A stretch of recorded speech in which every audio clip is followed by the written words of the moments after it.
Hello everyone, and welcome back to the Thriving Agent Success System training.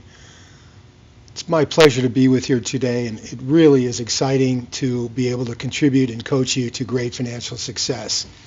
Today we're going to talk about the art of negotiation, but before we get into that training, let's review last week's action list. Number one, we were to study the art and science of the buyer letter in the marketing folder of your online resource center. Number two, choose your first target area and start the process. Number three, call all active buyers and buyer leads. Number four, keep calling and recruiting merchants and vendors to organize your business mixer. Number five, get to 100% run rate towards your income goals and keeping track with your KR production tally sheets, most notably your calls, notes, and drop-by connections. And number six, practice dialogues and listing presentation daily. So hopefully we made significant progress in your action list, and let's go around the room and discuss it. This is the art of negotiation training. This is a preeminent deal-making skill that you're going to continually improve upon, but you do need to work at it, and first you need to understand what negotiation is and what the skills are that a superstar negotiator has. Today we're going to discuss negotiating styles, the attributes of superstar negotiators. We're going to give you some terrific tips on improving your negotiation skills. We're going to discuss what a successful negotiation is as a definition, which I think will give you a completely new perspective on what a negotiation is and the component parts, which are the four key elements. And then finally we're going to have some great insights to help you learn more and improve your skills. A critical skill. Communication must be your best skill, your number one skill, via your scripts, your dialogues, your systems, and your listing presentation. But negotiation and your negotiating skills is the next most important. They really tie together. We see communication in your marketing and prospecting, and negotiation and its skills as deal making. They go hand in hand, and we want you to think about negotiation as a skill that is critical to your success in managing escrows, getting listing agreements signed, getting escrows to close, and most importantly, solving problems. Solving problems in a way where you actually can step across the table, even helping your buyers get their deals done when there's something going on the other side. So with great negotiation skills, you really can become a terrific deal maker, and that's what we hope to help you achieve. Buy, sell, and justify. We want you to realize that people buy and sell homes emotionally. That's what drives them. Particularly buyers. When they first walk in a house, they make an emotional decision subconsciously. Sometimes they can't even put it into proper words, but you could just tell when they love a house, and you could also tell when a house just turns them off. Those are emotional reactions happening below the surface and in their subconscious. But when they find a home that they absolutely love emotionally, then they go and try to justify buying that home logically. The two go hand in hand to conclude a great deal and get it done. But we want you to understand that we're in a business where principals often operate emotionally, and that is very important to you as a deal maker and a negotiator. Negotiating styles and sub-styles. We want to look at styles of negotiating, or to put it another way, the types of people you're going to run into and their negotiating styles in two basic categories. One is confrontational and two is collaborative. Then there is a whole group of people that kind of have parts of both. But let's break these down a little bit. In number one, confrontational, we typically can see an alpha male or female. Also a Soviet style negotiator. And don't worry, we're going to go into detail about what each of these styles consists of, so you'll start to be able to recognize them, and more importantly, know how to negotiate with them or against them. Number two, collaborative has the people pleaser and the earnest and honest negotiator. Number 3, either or both. We'll see the engineer, very analytical type negotiator, the emotional roller coaster. I bet we all know some of those. C, the clock watcher, the very impatient person. And D would be the opposite, the tortoise that does not want to be rushed. So the alpha male, female, they must feel like they won. Donald Trump, the ego, king of the hill, A personality. Soviet style. They must win at all costs. Your loss is part of their victory. They invoke pain and insult and will lie and deceive without hesitation. Does this sound like the Soviet Union negotiating? Absolutely. But you'll run across these types of people. They're very, very difficult to deal with. They can be very abrupt, very insulting. Soviet style. So when you see them coming, you've got to be really well armed. They can say one thing today, it'll change tomorrow. Their word doesn't mean much. It's all about them winning at all costs. The people pleaser, or Miss Sally Field. They seek to be loved. They hate conflict. They're often needy and insecure. They're a very soft, lovable person. They will give up the farm. They don't want to be in conflict. They don't want to be in any adversarial type situation. And when you represent them, they are at risk and you need to protect them. You're their voice to the world. You need to basically make sure they're okay, because they'll start giving things away. Just they don't want to have conflict.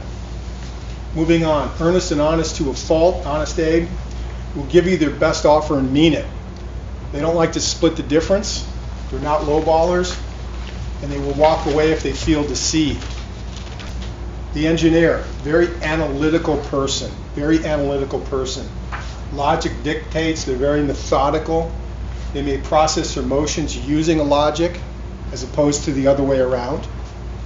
They need to understand everything. They pay attention to the details.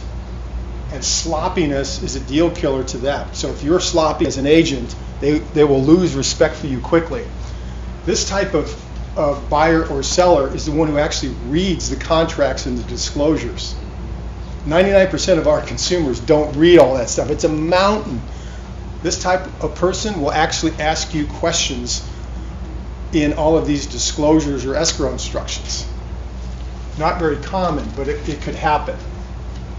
By the way, in that regard, when your clients receive escrow instructions and they have questions regarding the escrow instructions, send them to the escrow officer. That's their job to interpret escrow instructions. You obviously should read them and know them, but you can defer some of this stuff when you're dealing with this engineer type person. As it relates to the TDS and other disclosures and the contract and the listing agreement, they typically go down line by line by line, very slow. When you're listing an engineer, be prepared to sit at the table, let them study the contract. They read 2 sentences, ask you a question. Read the next 2 sentences. What does this mean? Ask you a question. Take your time with them. They don't want to be rushed. They're very methodical. And then when you have them on your side, they're solid, right? So that's how you deal with an engineer. Emotional roller coaster. We know a lot of these, don't we? They're all over the place. They take everything personally. They're inconsistent. High peaks and low valleys, and can turn on a dime. Total opposite to the engineer. It's not necessarily they're collaborative or confrontational. They could be both, as we see. This is an either/or category. That's just how they're wired. The clock watcher, very impatient, speeding towards the goal. Short attention span, wants everything now. The way to negotiate them is to slow things down, and they'll tell you everything. Once you've got a clock watcher, somebody that's really wants things to go very quickly, and you're negotiating the other side of the table, you already know their key. They want speed. You slow it down, they start to give up things in the negotiation. They can also be neurotic. They can also kill a deal quickly, so you got to be careful with them. The tortoise is your slow and steady. Patient, doesn't want to be rushed. They're often silent, methodical. Speed kills them. Sometimes they're conflicted, meaning they're just not sure. They're thinking of the pros and cons. They're kind of doing a balance sheet in their head on the deal. And when you meet this tortoise, you want to give them the information and say the least you possibly can. Let them process it. Let them process it. So we have all these styles. I'm going to flash back up to the summary page here. So we have all these styles, confrontational, collaborative, either or both, alpha male or female, Soviet, people pleaser, earnest, engineer, roller coaster, clock watcher, tortoise. They're not distinct categories, maybe, crossover, obviously, but the question comes, how do you determine what style you're dealing with if it's not intuitively obvious as you communicate with these folks? And here's a way to do it. In your past negotiations, what were your biggest concerns? What frustrated you most about them? And listen to the answer. Things went too slow. Things went too fast. People changed their mind and I didn't like it.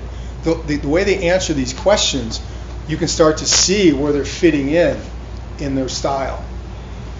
Because if you don't know, it's really helpful to start to see behind the scenes with them as to what their style is as a negotiator based on their past experience. And they'll answer these questions off the cuff. Attributes of superstar negotiators. This first attribute is by far the most important thing, is always stay centered. You're in the eye of the hurricane. You need to keep your head when everyone else around you is losing theirs. Always stay centered. So you're going to have, if you're dealing with an emotional roller coaster client or an emotional roller coaster agent on the other side of the table, there could be one crisis after the next because they're all over the place. But you have to stay centered. You're the rock. This is a trademark of a great negotiator. They don't get flustered. They get curveballs throwing at them. You don't react. Do not be reactive. There is a concept here. If you read negotiation books, they call it about stepping to the balcony, or go out to the balcony. Where that came from is in Napoleonic years in France. They used to have these huge tables and mansions where they would negotiate things, and they would have people insult another. You would then take a walk out into the balcony, count to 10, take a deep breath, don't react, come back in, continue negotiating. So they'll call it in various things, but when you hear the term going on to the balcony, that's what we're referring about. So you're going to have things happen to you in negotiations that insult you. You don't want to react to them. You want to not be reactive. Sometimes you have to take a break, take a breather, and then come back in with a really clear, centered head. You want to keep your emotions in checks. An attribute of a superstar knows how to create allies and advocates on the other side of the table. Knows how to create allies and advocates on the other side of the table. We'll talk a little bit more about that here shortly. Being a great listener, being very thick-skinned, takes the high ground, knows how to rise above it, and can inspire others to see a larger perspective. We had a double-sided deal we closed a few months ago in Malibu with a celebrity listing, and he was up there in years. Maybe he had a little bit of, maybe even Alzheimer's, but he was very insulting, very tough to deal with. So a lot of these things showed up in that negotiation. I stepped in and helped the agent get that closed. We had lawyers in it, all this other complications, but a lot of these issues had to be present for us to negotiate the landscape to the closing table, and this was a big deal. Attributes of superstar negotiators. Understands how time plays a factor and will patiently allow the process to unfold. You've often probably heard the expression that relates to when things, in terms of getting to the goal line of a negotiation, at the last minute is when some things actually could break and you make a deal. The closer and closer you get to the goal line, you can possibly just play your cards right, be patient, and know that one key point you'll get at the last minute. So time is a factor in a negotiation. You want to be conscious of it. a superstar negotiator knows not to reveal his or her cards too soon. One of the things I'll do with a client, particularly as a listing agent, is you want to understand what their bottom dollar is. And they have to trust you as a listing agent to tell you, because they're giving up their cards to you, but you're their advocate. So if you get a house that's listed at 2.8 and their bottom dollar is 2.5, that's as low as they're going to go. That's helpful for me as a listing agent negotiator, because I know that's where we need to be to get this deal done. It may take 10 counters back and forth to go from 2.8 to 2.5 when the offer came in at 2.2. In fact, this is an exact number, that White Cloud Estate property we see in our listing presentation, that took 10 counters to close. And that's exactly what happened. Is I knew their bottom line. I had to play the negotiation back and forth, knowing I had to work them with 10 counters to get them up to 2.5 to make the deal happen. So I didn't want to reveal that card too quickly, because then the buyer would have been stuck at 2.4, right? So you want to know that whole time factor and what cards you're playing as a negotiator on behalf of your client. Understands that the motivation of the client is why they're moving. It's not about money. It's about why they're moving, and that could be all kinds of different reasons. It's not the real estate. The real motivation is why they're moving, whether they're buying or selling. You want to stay relationally connected as opposed to transactional. Relationally connected with your client as opposed to transactional. So sometimes these transactions don't close, but you want to gain great respect of your clients that you really handled it well, because there's the next deal with that client or referrals. You want to know how to skillfully uncover the interest to be served by the stakeholders. We're going to talk about this in a big way here shortly. Skillful at inventing options, same thing. We're going to talk about that as well. Knows how to skillfully make his solution their idea. That's particularly relevant if you're dealing with an alpha male or a Soviet-style negotiator. You want to drop hints and make those things their idea. What just happened in the world stage in the last week? John Kerry, our Secretary of State, makes an off-the-hand comment. Well, if they would just give up their chemical weapons to UN inspectors and turn everything over, that could avoid a U.S. strike. Did he mean it or not? But then all of a sudden, Russia jumps into there and this is us now taking the lead. So the Soviet-style negotiator came in, and now it's their idea that they've been working with behind the scenes, right? So we don't really know where that idea came from, but you could see two different styles of negotiation going on about the crisis in Syria. And the last thing here is negotiate competently against commission cutting. You're going to hear that all the time. Well, Sally down the street will do it at 4%.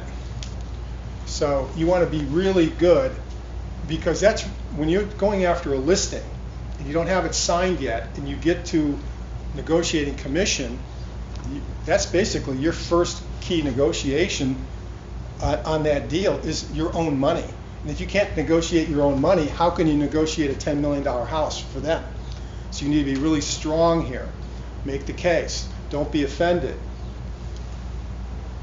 Tips for negotiating: ask the key question early to reveal their interest and the whys, and I'll give you some dialogue about that. When you're representing a buyer, we've decided to write an offer on your home first, meaning talking to the other side of the table, talking to the seller's agent when you're representing a buyer.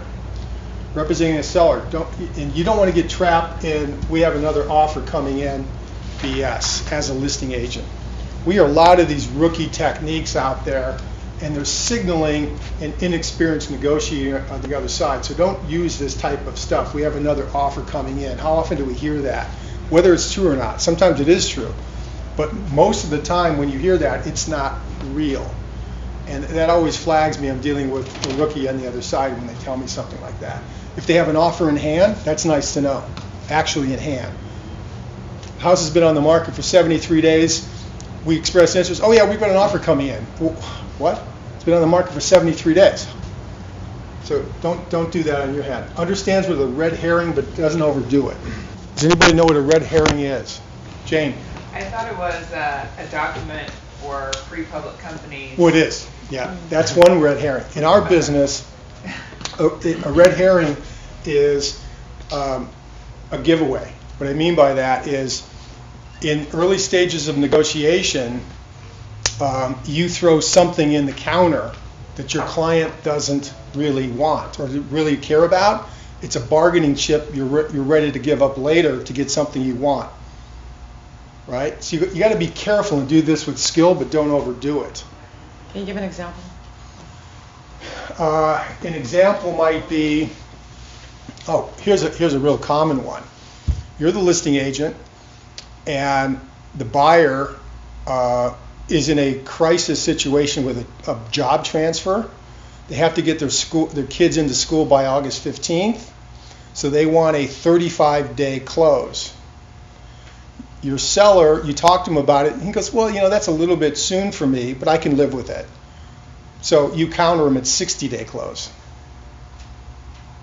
You with me? The seller says he'll do 35 days, but you don't give up 35 days in counter number one.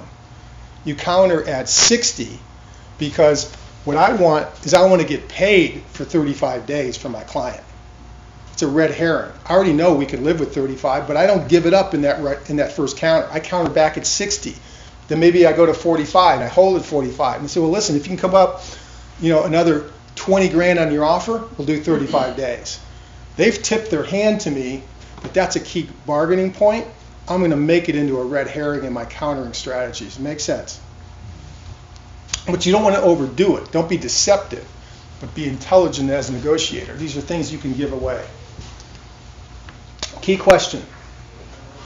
So going back here, ask the key question early, reveal their interests and whys. Here's the dialogue. Please tell me what you want and why in as much detail as you can. I want to understand your needs and not miss something. Does that make sense?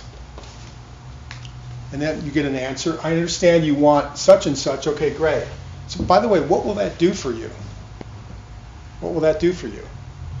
So what they want is one thing, and what will that do for them is the motivation. So going back to our example, I'm a listing agent, talking to the buyer's agent.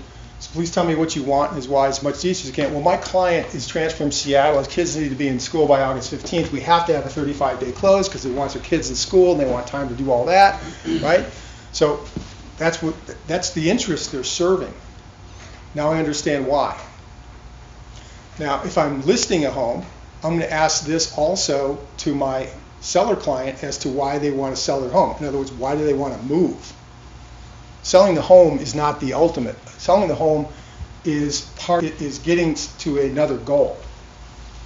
Might be downsizing, could be other things. This is a key question to try to reveal the interests they're serving by this transaction. Here's some commission cutting dialogue. I see you're someone looking for great value, and I respect that. Right? So again, you're not being rattled. You're not being reactive to him wanting to cut your commission by a point or whatever. You're actually saying, oh, I understand that. And then in our answers to objections matrix in the online resource center, in the scripts and dialogues, you can see two examples here about the discount doctor and the flea market and the dialogue that relates to those. In other words, if you were having heart surgery, would you go to Tijuana and get the cheapest heart doctor you can, right? This is your greatest asset. You don't want to have some person that's going to market your home like a flea market representing you, etc. And if the agent can't negotiate for themselves, how can you trust them to negotiate for you? There's a lot more to this than just this dialogue, but it gets you into the mindset of first not reacting to it and then starting to negotiate. Your listing presentation, by the way, goes to a great extent of eliminating this commission cutting stuff. Because after you have them sit through an 85-slide PowerPoint presentation about luxury home marketing, you become the expert, and they're less likely to hammer you on commission.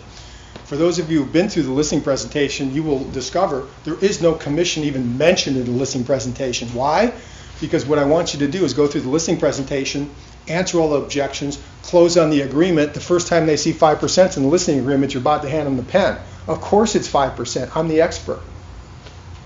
It's an assumed, we call this an assumed close in terms of commission. Then they may say, well, gee, Sally's going to do it for 4%. But Sally didn't give him this listing presentation. Usually you can negotiate quickly through that. Here's some fundamental negotiating phrases.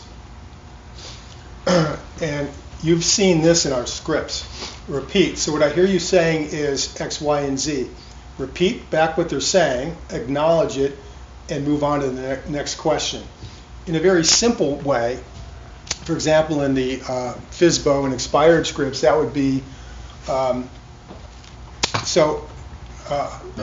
is 3,500 square feet, great, it's good size. So we would repeat the answer, how big is your house? 3,500 square feet, that's the repeat back, great. Sounds like a nice home, why are you considering moving? So you go on to the next question. So when you repeat their answers back to them, you align with them. That is a habit you should get into in the way you converse with your clients. Does that make sense is a great phrase. We see this in a lot of our dialogues. Make sure we're on the same page. Sometimes they'll stop you and you could tell there's a question there. So you slow down. So it's always about aligning. That's fairly common. It's another good phrase. You'll have buyers about, a seller might say, well, why do I have to pay for the home warranty? Right? It's fairly common. It's the way we do business. They're not asking you for anything that's unusual. It makes sense to me, but I want to make sure you can live with that. It makes sense to me, but I want to make sure you can live with that. And I understand. I understand you could use almost anywhere. But these are basically fundamental phrases that a really skilled negotiator has at their disposal on a regular basis. I suggest you actually make trigger cards with these, keep them in your books as reminders when you go into your presentations. Let's talk what the definition of a successful negotiation. A wise agreement is one that meets legitimate interests of each side to the extent possible, resolves conflicting issues fairly, is durable, and enhances the relationship between the parties. A wise agreement is one that meets the legitimate interests of each side to the extent possible, resolves conflicting issues fairly, is durable, and enhances the relationship between the parties. This definition applies to a listing agreement and the Secretary of State dealing with a dignitary of another country. So from the small to the great, this definition is worldwide and fits all negotiations. I want to get into some new material here. The 4 key elements of a negotiation. Number 1 is the people. 2 is interests. 3 are options. And 4 are criteria. The difference here, the breakthrough concept here, is really the issue of separating the people from the problem. Most amateur negotiators connect the two. They're not the same. You want to separate the people from the problem. You want to uncover what interests they're attempting to serve, not just what their verbalized positions are. What interests they're trying to serve, not their positions. Generate a variety of possibilities before deciding what to do. Insist that the results be based on some objective criteria. For the most part, 1, 2, and 3 you're going to deal with on a regular basis. You don't have to often go into objective criteria in our line of work, but it is a key element depending on what you're doing. Some objective criteria is absolutely critical with chemical weapons in Syria. What criteria are we going to use that they've turned them over to the UN inspectors? That it's all of them. How are we going to do all that? This is a huge component in that regard. In your business, these are typically problems during an escrow. You got problems with the buyer's agent, with the buyer. There's a problem with the inspection issue on the house. So when you start to when you look at a situation in an escrow that's a problem, you want to run it through these filters. collaborative insights. It's about the interest being served, not their positions. You only want to strongly advocate your interests, not your positions. What interests you and your clients are trying to serve here, not necessarily an ultimatum that will get it there. Then you want to work side by side and attack the problem, not each other. And the negotiation position often obscures what you really want. And be hard on the problem and soft on the people. So let's look at this middle one. Work side by side to attack the problem. If you're in a conference room or in a kitchen and there's a problem, what you want to do is, instead of sitting across the table, you want to sit next to the person, put the problem in the middle of the table. I mean, this is basically something a lot of us don't think about. But what happens is, when you sit across from the table, it's one side against the other, right? You're squaring off.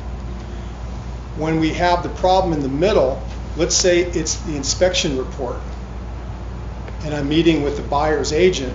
They come in, you sit down, right? Put it in the middle of the table, you sit next to each other. Basically what I want to do with the buyer's agent is I want them to be my ally. The problem is the inspection report. She and I need to solve that problem together as partners to get the deal to close. Don't worry about their positions of their client yet. All right? So this is a whole strategy of creating allies and advocates on the other side of the table. Move them to your side of the table, put the problem between you, and start creating some options of solving it together. The vast majority of agents you will deal with for the rest of your career are not skilled negotiators. They need you to help them. This is one of the ways to do it. This is a very fundamental technique, has great impact if you do it skillfully. So at the table, you sit side by side with the problem in the middle. Let's talk about the process a little bit. Before you try to reach agreement, invent options for mutual gain. Going back to an inspection issue, you want to find out what are the options to get this problem solved. There could be a variety of ways to solve that problem, with contractors, with prices, with credits, right? So if there's an issue with the inspection on your listing, an inspection item on their request for repairs, you want to invent a number of options. And before you even decide on one, start brainstorming with the buyer and the buyer's agent and the buyers as to what will work for them on this solution. So you want to gather the information, organize it, think about it, and with each major obstacle you run in negotiation, run it through the key elements, the people, the interests, and the options. In the discussion stage, differences in perception should be discussed as well. Again, when you're dealing with another agent, you want to try to make a joint decision to work as partners to try to seek agreement, because you'll get agents yelling at you sometimes. And if it's a big problem, you often have to reach a consensus gradually. Remember how we talked about being cognizant of the timetable of a negotiation. In your case, it's usually the close of escrow, but sometimes there's obstacles that aren't killing the deal today that you know are going to take some time to resolve. So you want to keep that in mind. When you're analyzing the people, often ask yourself, am I paying enough attention to the people? Two interests there, the substance and the relationship, the issues at hand and the relationship you have with these folks. The relationship tends to become entangled with the problem because the other side isn't skilled at negotiation like you're about to be. Sometimes you have to help them separate the problem from the relationship. Where perceptions are inaccurate, you look for ways to educate them. If emotions runs high, you can find ways to let off steam. Walk to the balcony. We talked about that. And where misunderstanding exists, you can work to improve communications. These are all relationship issues of trying to make sure through tough negotiations, your relationship with all the principals and the other agents is a strong one. That you're acting as a advocate to everybody's interest, trying to get everybody to have their interests served and have a very successful close. Focusing on the interests. Interests define the problem, not the conflicting positions. They define the problem. The problem lies in conflict, often on needs, desires, concerns, and fears. And oftentimes there's compatible interests. Let's look at an example. An agreement is often made precisely because interests differ. One side needs a large backyard. The other side needs a maintenance burden, right? So buyer and seller have two different interests they're trying to serve. In conflicts, often time is a factor. We've talked about, close of escrow. So you want to, when you're uncovering interests, you want to dig behind the scenes, ask them a lot of questions to find out what their fears and concerns are. What interests are they trying to serve with each of these issues in the transaction? Going back to some psychology, for those of you who may have taken it, there's Maslow's hierarchy of needs, very, very common in psychology courses, talks about survival, safety, social belonging, ego, and self-actualization. Looking at it another way, what are the basic human needs? Security, economic well-being, a sense of belonging, recognition, and control over one's lives. As we've learned in the training, as an agent looking at your career, this makes a lot of sense as well.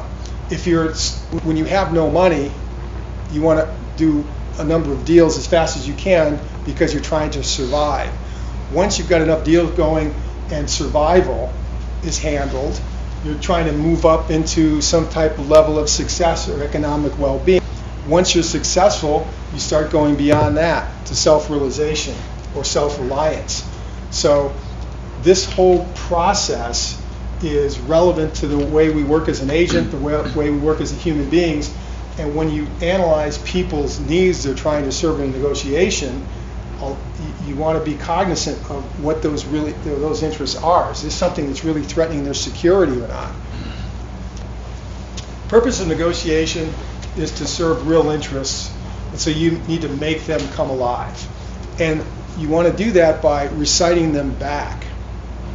If the interest your client is serving, the reason that they're moving, you uncover. When you're dealing with counters going back and forth, you want to rephrase that. Well, this is going to get you to Seattle by November 15th, and I know that's important to your children, right? So that's the real interest they're serving by moving. You want to phrase that back to them, make them come alive in your dialogues and your negotiation with your clients and the other side. So recite them back. You want to give them your interest and reasoning first, and conclusions and proposals later. What I mean by this is, when you're negotiating with the other side, it's really a great strategy to express your client's interest in selling their house or buying a house first, and then deal with the nuts and bolts of the escrow and the counters and all the other issues, because you're an advocate for interests. You're not stuck in a position.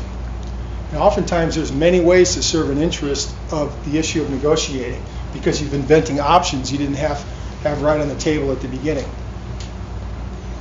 So again, the purpose of negotiating is to serve real interests, not the positions, not being stuck. Inventing solutions advantageous to both sides is about expanding the pie before dividing it. You want to come up with some great alternatives to problems. Being a negotiator means you're skilled at being a problem solver. This is an old story some of you have probably heard. Two kids argue over an orange and then cut it in half. And they're arguing about that. When in fact one eats the fruit and throws away the peel, the other wants the peel to use to make a cake and throws away the fruit.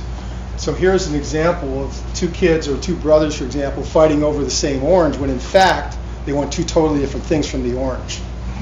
This metaphor is very common in in your negotiations with your clients, because the buyers and sellers may be stuck in a position when in fact, when you uncover what they're trying to serve with those positions, they're not in conflict. That's the point here. Major obstacles you want to be aware of as a negotiator. Premature judgment. Premature judgment. Searching for a single answer. The assumption of the fixed pie. Thinking that solving their problem is only their problem. You as a negotiator, when you have a listing, particularly a large listing you want to get closed, the buyer's problem is your problem. And sometimes the buyer's agent is not skilled. So you're going to have to, I've had this happen many times, have to actually do the buyer's agent's work for them. Tell them how to deal with this. Here's how we're going to solve this. Here's what you should tell your client, right? They need your help. They're not going to ask for your help. They think you're the enemy. You're the other side, right? But when you're a master negotiator, oftentimes you have to go on the other side of the table, conceptually, metaphorically, and help them. I'll step you through an example of this. Had a gated estate luxury listing in Westlake Village. The buyer was a doctor. They needed to sell their house. Pretty common, right? Contingent sale. So I was helping them with that. The buyer of their home, the doctor's home, the buyer of my listing's home, had a buyer in Connecticut who had a farm they wanted to sell. So the farm in Connecticut had to sell, which was in a trust, to fund the purchase of the doctor's home so he could buy my listing, right? So the domino effect was happening there, and everybody was stuck. So I got involved in the Connecticut escrow. Chicago Title represented the title and escrow of my listing. They have offices in Connecticut. I got them involved. We solved the farm escrow. I did. Had no money there. My money was in my listing. So I had to go into the Connecticut deal, get Chicago Title involved, deal with their trust problems, get that thing set to close so the doctor can sell their house, and the money was supposed to flow forward. Well, there were more complications than that. So my guy wanted to move to Pinehurst. He was closing on a house in Pinehurst. He was retiring, and he had an escrow because this was dragging out. It was going to blow up in Pinehurst. So if you can, this is a fairly common type of complication. So what I did is I got a bridge loan from Wells Fargo that I got the doctor to agree to borrow and actually close my listing before the farm closed, before his house closed. So I got a bridge loan in. We closed our escrow. So the contingent sale dominoes weren't falling in line, but my guy got sold. And I got paid before everything else happened. So thinking about solving the problem is not their problem. In this case, this whole thing would have blown up without me involved in every level of the deal as a negotiator. Inventing options. Separate the act of inventing options from judging them. That's the brainstorming part of it. That's what makes negotiating fun sometimes. You have to brainstorm options. So I got down to the end with this transaction I just told you about. The option of closing mine was to get the buyer to agree to borrow close to $3 million on a bridge loan before his house closed. He signed on the note, put the money in escrow, sold the house, sold my listing. So had to invent a fairly creative option of getting that deal closed. Broaden the options at the table. Wild ideas are encouraged. Search for mutual gain and invent ways of making the decisions easy. So inventing options, at the root of this is brainstorming solutions. And sometimes you can do this on a whiteboard. Whiteboard's a great thing for them, but sometimes you're alone in your home office doing this yourself in an escrow. Sit down with a Word document or a piece of paper and just start sitting there, turn some classical music on, calm down, turn the phone off, and start just brainstorming a little bit. You'll be surprised what you come up with. Moving on to objective criteria, as I said in the beginning, we don't deal with this so much selling homes, but the objective criteria examples could be market value, replacement cost, construction cost, bids by licensed contractors. But professional standards, something that's customary, equal treatment or reciprocity.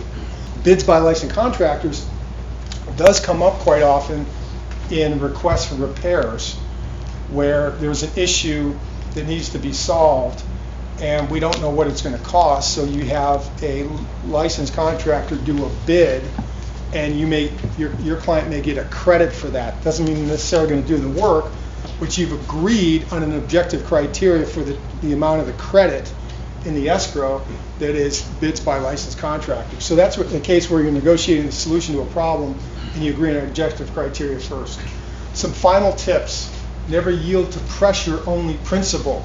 Keep in mind, one of the key factors of negotiation is you're serving interests, not positions.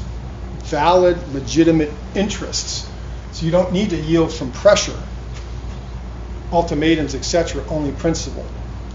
The buyer, if you're on the listing side, the buyer has interests they're trying to serve. Your client, the seller, has listings interests they're trying to serve, and you don't need to yield to pressure. Pressure often comes from the alpha male or female or the Soviet-style negotiator. You want to discover their styles. And as we determined, one way to do that is ask them about their past experiences in deals that they've done. If they've sold homes before, or bought homes before, etc. You want to discover their true interests, focus on the problems, and recruit people to be collaborative problem solvers with you. It's a great tip that resonates in almost every training I'll give. Create more leads enables you to walk away from bad energy sucking clients. Often the solution to many of our problems is solved by creating more leads. In our buyer training, that's one of the great tips. How do you deal with bad buyers? You have a number of good buyers so you can let the bad ones go, right? Create more leads.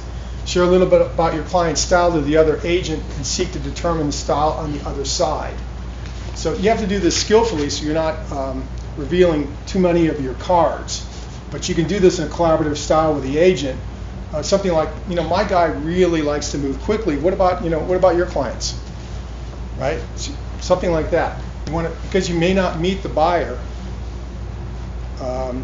you might meet them at a showing. Sometimes you may not even have met them at all, but you want to start probing the other agent to try to flesh out what type of style the buyers are. So move on to our action list.